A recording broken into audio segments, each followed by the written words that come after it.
번째 경기 알라베스 대 헤타페 분석 시작해보겠습니다. 알라베스는 강등권인 18위지만 헤타페와 승점 차가 3점에 불과하고 이 경기를 승리하면 순위를 크게 끌어올릴 수 있다. 지난 라운드에서 리그 최강의 화력을 자랑하는 바르샤에 패하긴 했지만 디아라와 마누 산체스 등이 안정적인 수비력을 자랑하며 단 한 골만 실점하는 등 최근 4경기 연속 상대를 1골로 막아내고 있다. 이 경기는 승리가 필요하기에 비센테와 마르티네즈 등 측면 공격수들이 공격적으로 나설 것이다. 헤타페는 후반기 페이스가 가장 좋은 팀이다. 4경기에서 2승 2무를 기록했는데 소시에다드를 원정에서 완패했고 바르샤와 세비야 상대로도 패하지 않았다. 제네와 도밍고스, 디에고, 리코 등 최종 수비가 워낙 안정적으로 상대의 침투를 저지했기에 실점이 적었고 부상에서 돌아온 아람바리의 중원 존재감도 확실했다. 접전을 본다.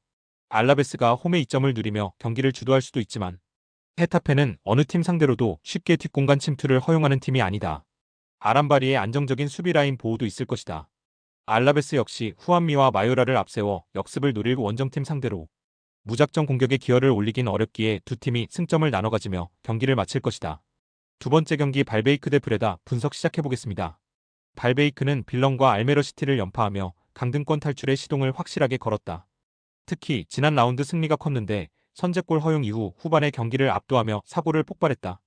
이아타렌과 야신 등 3선 선수들의 공격 가담이 원활했고 팀이 기대하는 공격수 자와다가 마무리를 잘했다.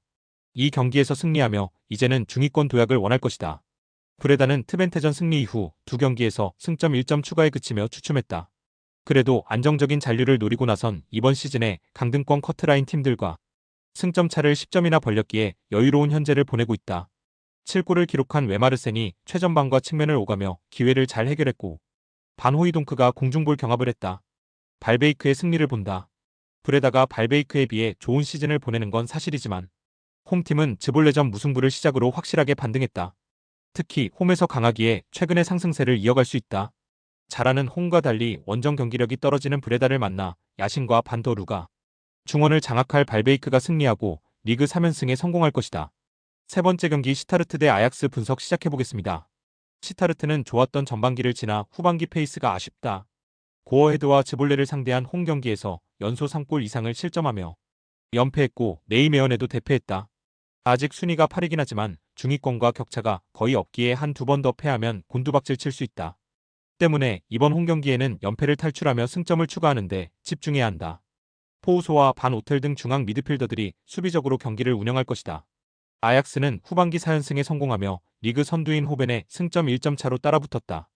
호벤이 최근 4경기 1승에 그친 것과 달리 패의 노르트를 비롯한 모든 팀들을 잡았고 이제 한 경기를 덜 소화한 상황을 만들며 1위로 올라설 기회를 잡았다. 다음 주 중에 벨기에 원정 일정으로 유로파 플레이오프를 소화하지만 워낙 선수단 구성에 강점이 있기에 부담은 크지 않다. 베그오스트와 반덴 부만, 피츠진과 레기어 등 주전급 롯데 자원들을 적극적으로 활용할 것이다. 아약스의 승리를 본다. 두 팀은 최근 분위기가 너무 다르다. 좀처럼 승점 추가를 하지 못하는 시타르트와 달리 아약스는 에레디비지에서 가장 길게 연승을 이어가는 상승세다. 핸더슨과 클라센의 막강 중앙 듀오가 경기를 안정적으로 운영하며 기회를 만들 것이고 브로비와 베우호스트가 해결할 아약스가 승리할 것이다.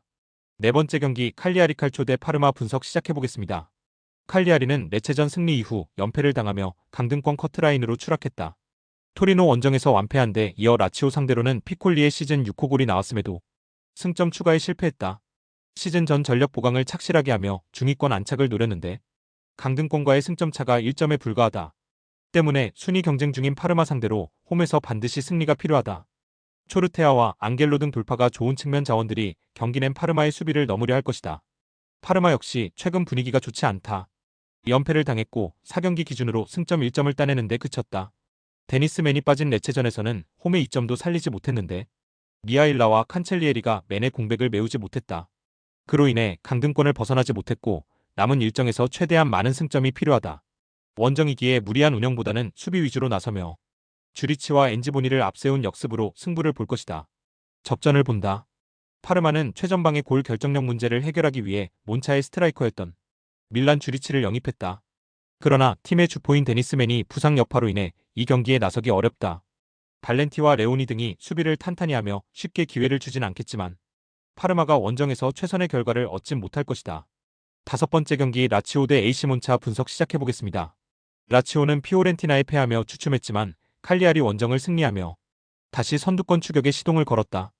이번 시즌 내내 팀의 주포 역할을 하는 카스테야노스가 풀타임을 소화하며 중요한 골을 넣었고 페드로를 제치고 선발 윙어 역할을 하는 차카그니의 화력도 좋았다.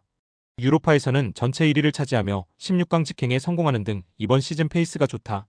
몬차는 할만한 상대인 베로나 상대로도 홈에서 패하며 두 시즌 만에 강등이 유력해지고 있다. 승격에 성공한 이후 대대적인 전력 보강을 통해 단숨에 세리에어 중위권 성적을 냈었는데 이번 시즌은 극도로 부진하다. 데니 모타가 있긴 하지만 이선 지원이 부족한 공격진인데 스트라이커 주리치마저 팀을 떠났고 센시의 중원 영향력도 예전 같지 않다. 라치오의 승리를 본다. 몬차는 강팀 상대로도 원정에서 수비 일변도로 나서며 승점을 노릴 수 있는 상황이 아니다. 센시와 카스트로빌리 등 중앙 미드필더들이 공격적인 운영을 통해 기회를 봐야 하는데 로벨라와 귀행두지 등 라치오의 중원을 넘기 어렵다.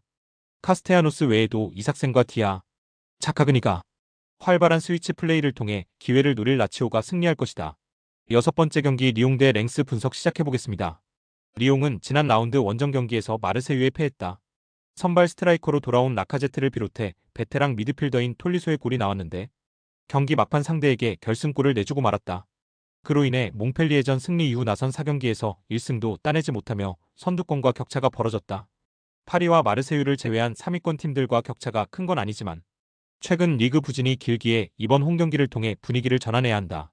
랭스는 주중 경기가 없었던 리옹과 달리 프랑스컵 대회 16강 일정을 소화했다. 원정에서 하브리그 팀을 만난 일정이었는데 그 경기 이후 휴식일이 길지 않았기에 일정에 대한 부담이 있다. 무리한 운영보다는 무네시와 패트릭 등 중앙 미드필더들이 두 줄 수비를 구축하며 실점을 피하려 할 것이다. 리옹의 승리를 본다. 랭스는 중앙 수비수로 팀의 중심을 잡는 오쿠무가 이 경기에 징계 이슈로 나설 수 없다. 키프레와 아키에메 등이 수비를 책임져야 하는데 라카제트와 세르키, 누아마의 스리톱을 내세울 리옹을 90분 내내 저지할 수 없다. 타이트한 일정의 랭스 상대로 베레타우트와 마티치 등이 왕성한 활동량으로 경기의 주도권도 잡을 리옹이 승리할 것이다. 스포츠 당첨에 제일 중요한 건 조합입니다. 각 팀 분석을 잘한다고 하여도 조합을 못할 경우 큰 배당을 가져가지 못하는 거 다들 아실 겁니다. 그리고 유튜브에 조합을 올려드릴 수 있지만 좀 더 자세한 정보들과 배당 흐름 및 각종 이슈 등 경기 전까지 어떻게 될지 모르니 조합을 빠르게 유튜브에 올려드릴 수 없는 점 양해 부탁드립니다. 조합 신청은 아래 고정 댓글 링크로 조합 신청 말 걸어주세요. 금전 요구 및 멤버십 가입 조건 일체 없습니다. 좋은 건 서로 나눠 갑시다.